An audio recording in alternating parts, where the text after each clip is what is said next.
everybody. Welcome back to the Brando and Joe podcast. Our guest today is Dr. Ariel Roberts. She received both her master's and PhD in psychology from the University of Akron, has previous experience at Modern Hire, and is currently a director of talent management at PepsiCo. Welcome, Ariel. Thanks for joining us today. Welcome. Thanks for having me. Yeah, of course. First of all, congratulations on your recent promotion. That's incredible. That must be so exciting. Congrats. Thank you. Yes, it is. It's super exciting. It's like a brand new scope, and I'm loving it. Oh no, that's I heard PepsiCo is very good at their uh planning and like promotions. That's like a core thing at PepsiCo, right? It's like best in class. How they handle their talent planning, their talent agenda. Like it's really not only is it super, they're invested in all their employees, but I think from an IO perspective, there's so much runway because there's so many different roles you can take at PepsiCo, and they want you to take as many as possible. So it's for an IO, it's like a dream that you can go so many different routes, which I really appreciate.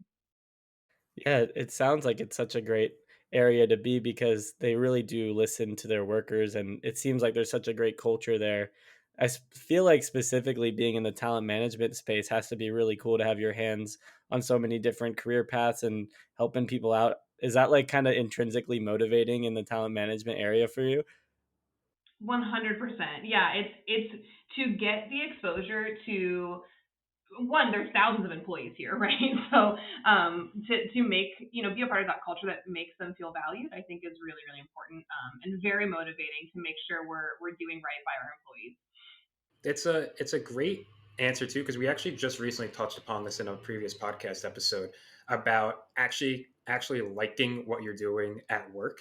And I think it's an important topic also for our students who are listeners, because sometimes you could just be like intrigued by the salary or just like the status of something, but if you don't actually like what you're doing, then that job satisfaction, like you don't end up being happy at your workplace. Did you pick talent management sort of because of that piece, or did you kind of just fall into it? I hate to say like I kind of fell into it, but I think going into IO, there's a couple different routes you can take, right? Where I knew I wanted to do the expert route. I knew I kind of didn't want to go the generalist route. And I know like you can be an HRBP, you can be that kind of generalist, and especially early in your career, I wanted to kind of maintain that expertise and that subject matter expert position. And that started me in selection, and I loved it, and I liked the consulting, piece and making sure that I truly was the person that they can trust in the room.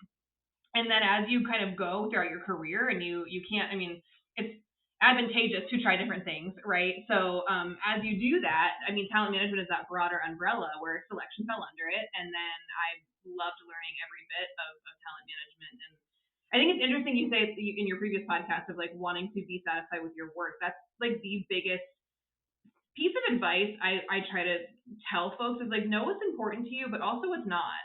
And I think it's knowing what's not important is just as important as knowing what's important, right? Like, Yeah. so I kind of knew that maintaining that expertise route was super important for me and critical, and I get to still have that no matter what meeting I'm in. Like I bring a certain perspective, and I get to talk to people with other perspectives, and that's really, really cool. But I definitely don't know that I always thought I would go into talent management as like a graduate student, if that makes sense. It's a fair point too because Joe and I we want to get more people on this podcast talk about talent management. We had a class on performance management last semester, and we both really enjoyed it. And so, I mean, we actually had Dr. Alan Church on this podcast talking about talent management in the past. PepsiCo legend, but to Yeah. kind of like speak about talent management in your experience, you said you kind of fell into it. What was it about talent management? I know you said the selection route kind of was what got you there. Were there other parts of it that really pulled you in and made it something that was interesting to you? Yeah, honestly, my dissertation was on performance management and feedback. So in grad school, I had a very specific track, and I worked with my advisor, and it was all like how to give good feedback and how to encourage feedback seeking, in the face of performance management, right? Like it's not just a number that you get at the end of the year. It's continuous feedback that makes the employee life cycle really happen. So that was like definitely talent management as I was researching it. I just didn't really know how it worked in practice, until I got into the job market and realize that like it kind of all works together. And so I definitely have been interested in all the things under talent management, but I think my transition into it was definitely because I was doing selection. It makes sense, and I like how you said like there's different things under talent management. Because I mean, when I first joined the program, I was like, I didn't really know what talent management is. It was almost like consulting to me, where it's like I always hear this word, oh, consulting. I want to be consulting. I'm like, and then I remember sitting there, I was like, am I dumb? Like, what is consulting? Like, what do I do under this field? Um, when you can, I mean, it might take like it could take a whole podcast episode, but when you describe talent management, are there like specific factors under talent management that like you would do in that role? Yeah, I think it depends on every company, right, of what they lump under talent management. But in terms of, I guess I can speak to my purview is that I have everything from like growth and development, performance management processes, developmental assessments, like, and those include like 360s. We have a leadership assessment that's under my purview, and really just like using data to make good decisions. So anytime we're kind of succession planning is under my purview as well. So anytime we're making a decision or we're making kind of an idea or an insights analysis, using the right data and using like the best data is under talent management. There's like some talent analytics, I think, but that sometimes those are different teams. It really does depend. It's pretty company specific. But as far as like, yeah, under my purview, it's a lot of IO topics, especially assessment, especially performance management, succession planning, things like that. To kind of dive into one of those topics, there were actually two of them. There were two of them that I feel like Joe and I both have found a lot of interest in, and I'm sure a lot of students out there have as well. One of them is like the talent analytics space. If you could touch on that and additionally also talk about like 360 feedback, obviously two very different avenues to go down, but I think that they kind of cover a broad aspect of what talent management has to offer. So I think if you could explain a little bit to what the like talent analytics space looks like, and also throw in a little bit about the 360 feedback, like what does that look like for you? Yeah, I'll be, and this may be a little vague, so please let me know if you need some further expansion. But talent analytics is a ton of things. What it is for my space, I guess, is more on the assessment route. And there's also a lot of employee listening stuff that fall into that talent analytics space, where whether it's an engagement survey, an org health survey, things like that. And then like the 360 stuff is truly just what you learn in your textbook of you get feedback from your peers, your direct reports, your manager, any other like a dotted line manager if you have it, and that feeds into your profile as an employee. So talent analytics I think can mean a lot of different things, and like I said, it's not under my purview, so I don't want to speak too much like of the specifics, but in terms of like the data you get, again it's using it in the best way possible. No, it makes sense. And that word like analytics, and I know it's been a big part of like IO recently, is that data storytelling. Um, Yes. did you do a lot of that in your like degree, and like were you did you have to kind of like bring some of that to your role? Because I feel like for those who aren't in IO, not like of course everyone uses data, but like more recently, like IO psychology is getting really heavy into that people analytics space and getting closer. I don't want to say data science because I know that's like a whole different field, but it's becoming very heavily in like what IO psychologists are involved in. Yeah. Did you like do that a lot in your role, or did you kind of have to like bring it to your team in a way? Yeah, that's interesting. Honestly, I know a lot of IOs who are in data science roles. Like it is. I think you're right. It's not necessarily synonymous, but it is a. Our skills are transferable, so I think it is a transferable field, if that makes sense. So as far as my graduate program, I mean, I was super lucky. It was a really stats heavy program, so I kind of had the exposure there, and also it was a stats heavy program that also was like really good at translating into real world like conversations. So I think, in my program, I definitely had the exposure, but I think also just in getting a job, like you learn how to do those things, right? And I think for me, the heaviest data analysis I had was in selection, which when I was consulting and I was like the vendor and actually building assessments for selection, that's where I got a lot of my analytics exposure and experience under my belt is really because you're everything you learn in a textbook of how to validate an assessment is what I was doing. You know, it's interesting too. You kind of talk about the idea of learning on the job, and to get to like a position that you've been in, you've obviously had a lot of experience. When you first came into PepsiCo, how much of the actual work you had before, whether that was at Modern Hire or before that, did you bring in versus like how much did you learn when you got there? Because PepsiCo does offer a lot of learnings, and that they're also known for developing their employees. Yeah, that's a great question, and I'd like to say that I knew everything, but definitely did not. When you come into PepsiCo, I think it was one of those things where I again was really lucky to get my foot in the door to be a true subject matter expert. Like I had the credentials, I had the experience of like a selection expert, and I was hired to do that at PepsiCo. And it was a little different because I was coming from the vendor side, and now I was on the internal side when I joined PepsiCo, but it was I had a lot of the foundational knowledge that I needed. Like that won't change ever. You get a degree in IO psychology and you have your comps answers with you forever. Like those types of things, like the foundational knowledge is will always be there. So I had a lot. I mean, I had that, and I felt confident in that. A selection assessment is a selection assessment, and an assessment is an assessment. The best practices still apply, and PepsiCo like uses best in class methods. So that wasn't a learning curve. What the learning curve was for me was the transferability of like the relationships piece and how to get that buy-in when you're not working with IOs. And I do work with a ton at PepsiCo. I mean, there's so many of us here, which is another really rad thing. But when you're explaining these things or when you're thinking strategically end to end of like, how does this relate to PepsiCo's overall people vision? That was, I think, what took time. Okay, I like that piece where you said about like the vendor versus like the internal, because I know a lot of students have that thought process of like, what's first of all, what side do I want to work on, and then I can like kind of decide what position. Um, do you find one? I guess better might not be the best word for it, but like what students like seek out, is there like certain skills that you think would be better for that like external side versus that internal side? Yeah, it's a really good question, and I think going back to what I said earlier of like it's important to learn what you don't like just as much as what you do like. And the only way you're going to do it is to try one of them. So I think it makes you pretty well rounded to try external and internal.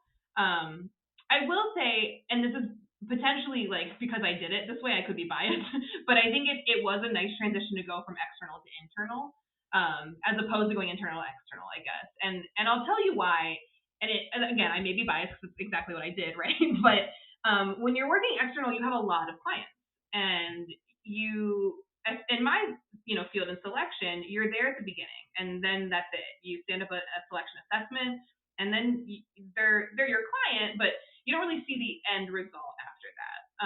But you're talking to many different types, so you're learning about every different field that wants to hire you as their vendor. And then you can take that expertise, and when you go internally, like you kind of have your benchmarking data already because you've done it, and companies love to benchmark. So it's kind of like you've started that process, and because you're used to so many clients at a time, you're better equipped to communicate with different stakeholders in the internal side. So I think as far as like differentiating skills, I don't know that I think they're that different. Like to the telling a story piece, like you mentioned earlier, will always be important, no matter if you're internal or external. Picking your battles is kind of always the same thing too. Of like you never want to compromise the best in class science, right? And that's kind of a non-negotiable. But in terms of like timeline or things like that, that may be a little easier internally, to be able to say like I have this, workload, and let's think about it this way, or let's maybe be a little more strategic. You get to be involved in those decisions a little more. So thinking like forward thinking, I would say is maybe a little more important internally, as opposed to when you're external, like you just aren't a part of the conversation, or you don't see the table often of how things are used. You just are there to help at a certain point in time, and then you send them on their way. So it's a lot more education, I think, when you're external. When you're internal, it's a lot more forward thinking, if that makes sense.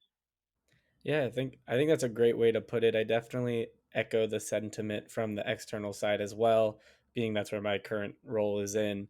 I think it's kind of interesting when you're talking about the differences in external and internal, because I think it's a, as Joe kind of said, a big discussion that we've had multiple times on this podcast.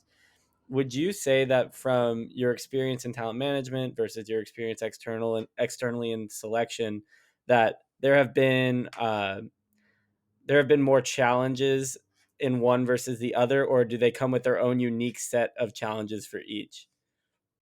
I say the latter. I think like there are challenges no matter what job you choose ever. Like no matter what industry you're in, no matter what job you have, like they I think they're going to be there, and that's also part of the fun of solving that challenge, right? So I don't know that I think one is easier, one is better. I just think it really depends on your kind of work style preference. No, yeah, that definitely makes sense. I wanted to kind of get more into the work at PepsiCo, and kind of how that is, and how you use like your PhD knowledge in there. Because as you said, like PepsiCo has like world class talent management. They have everything down to a T, and they have their models set. When you come from your PhD and you have maybe like current research practices, is PepsiCo already like updating like their current ways of doing things, like, or is it easy to kind of bring in the knowledge from past experiences? Yeah, I think a little bit of both. I mean, because there's such like a strong group of talented individuals at PepsiCo, I mean, we're constantly benchmarking on how to be better. So you like bringing in a fresh perspective isn't necessarily hard, but it's not like you're the only one that wants to, if that makes Okay. sense. So I'm Yeah. not alone in the fact that I'm trying to improve things.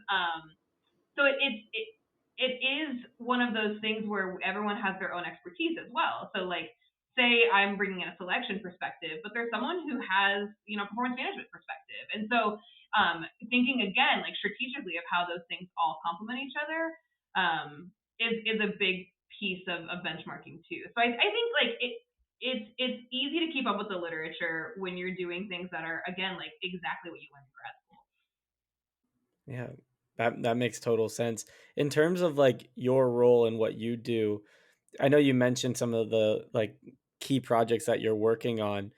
Would you say that Would you say that as a director, that's something that kind of do you have to kind of keep your mind on all of those things at once, or do you get to like focus directly on things multiple times? Like what does your focus kind of look like in that director role in talent management? Because that's something that if you're starting off in talent management, that's something that a lot of people might want to try to work their way up to. Yeah, no, it's a good question. I would say I wish I had time to dedicate more to every single project I have, and that is just the nature of the game, right? It is. I think you're right. Like kind of when you come in at an entry level, you're working on one or two projects or one or two big things, and the higher you go, the more you're then managing those folks who are doing one or two things. So I think I'm the type of person that also likes to really like go deep and take some time and figure things out or make sure I'm thinking it through the best way. And it's never enough time.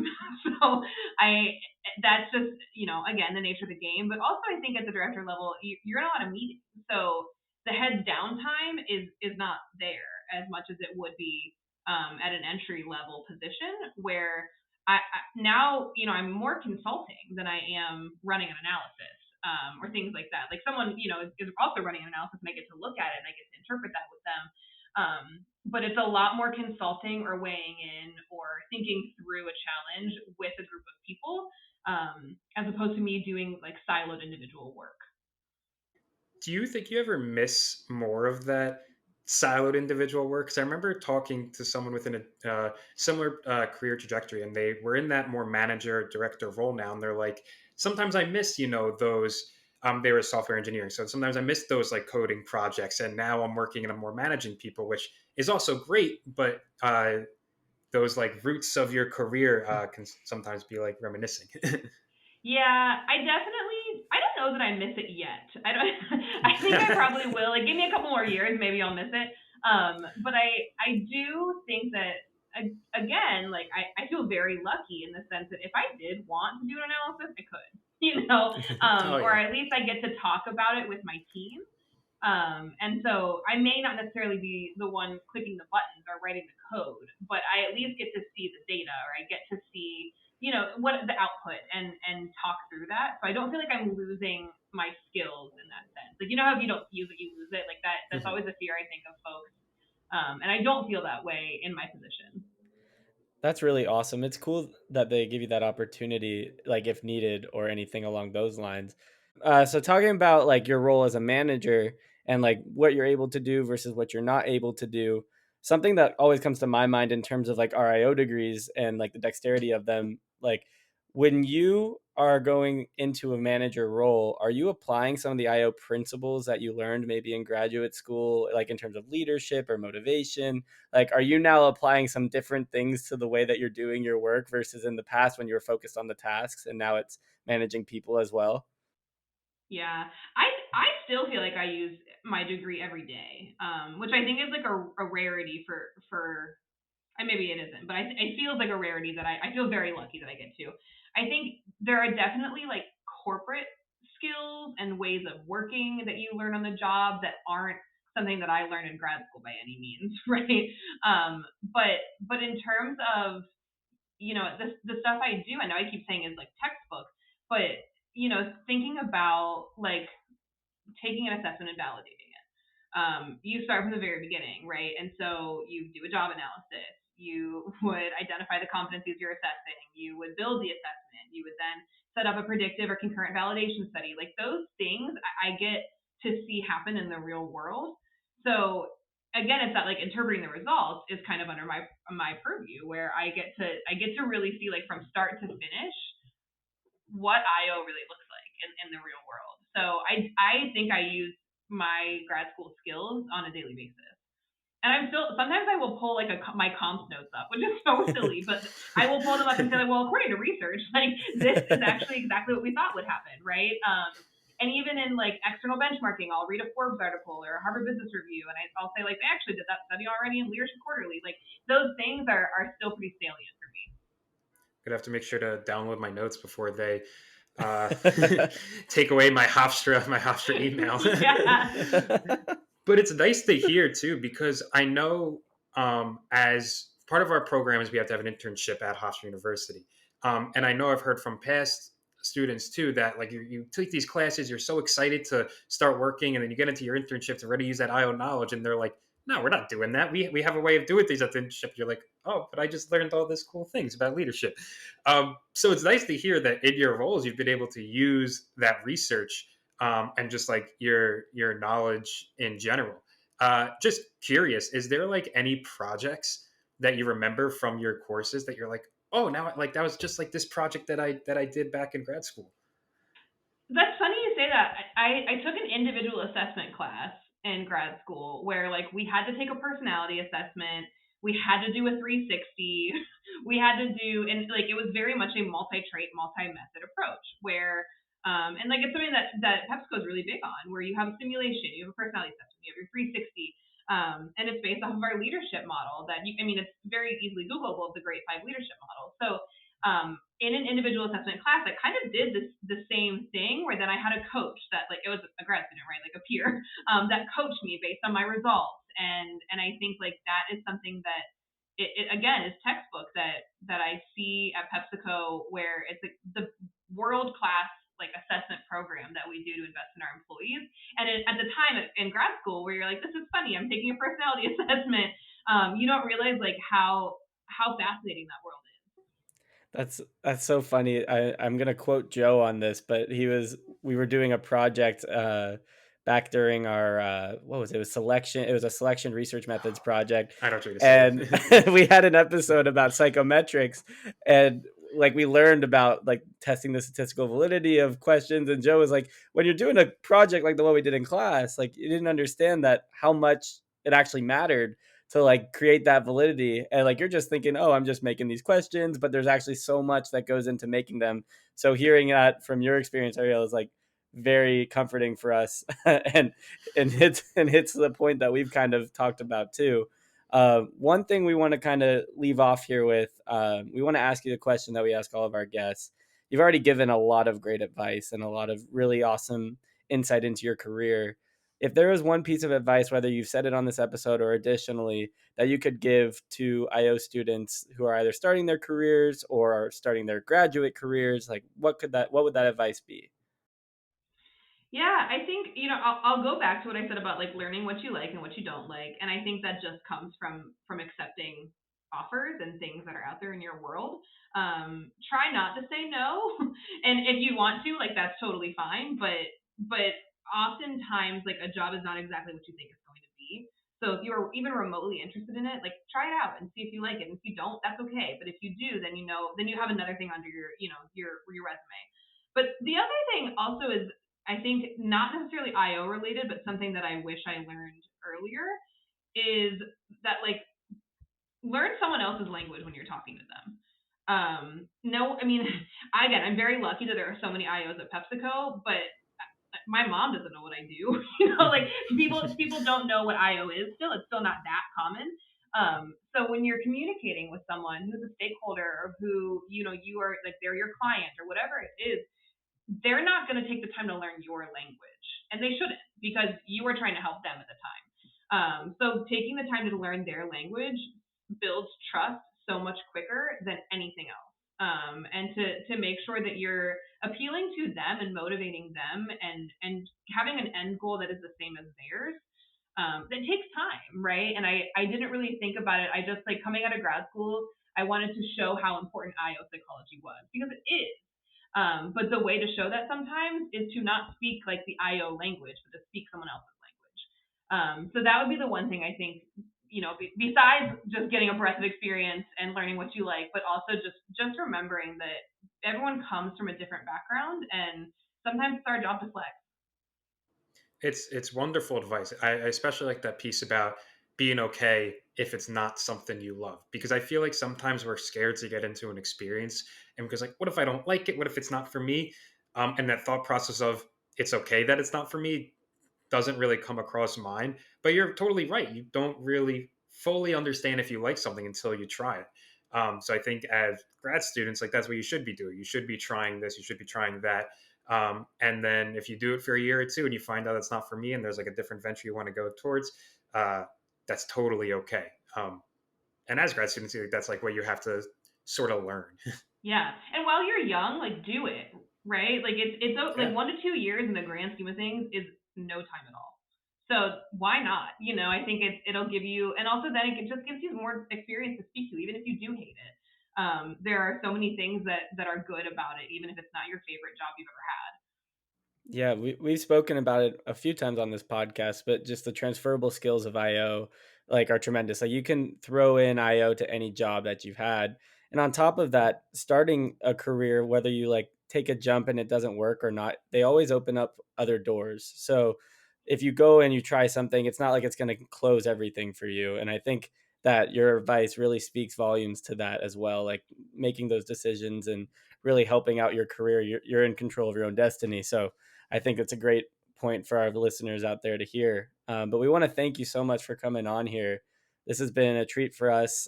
We love getting to talk about PepsiCo, and getting to hear about your experience was really wonderful. So thank you so much. Yeah, thank you for having me. I'm happy you had Alan Church on too. That's great. Yeah. It was a whole full circle moment for us for Pepsi. Yes, everyone listen to his episode too. We'll link it. But yes, thank you again for coming on. Hope we'll see you soon. Yeah, sounds good. Thanks. Another great episode with Ariel. You know, it's really awesome when we get people from PepsiCo on here to hear about just the learnings and the culture, just the overall organization as a whole. I feel like they really give a lot of opportunities for their employees to grow and have some like learning development. What do you think?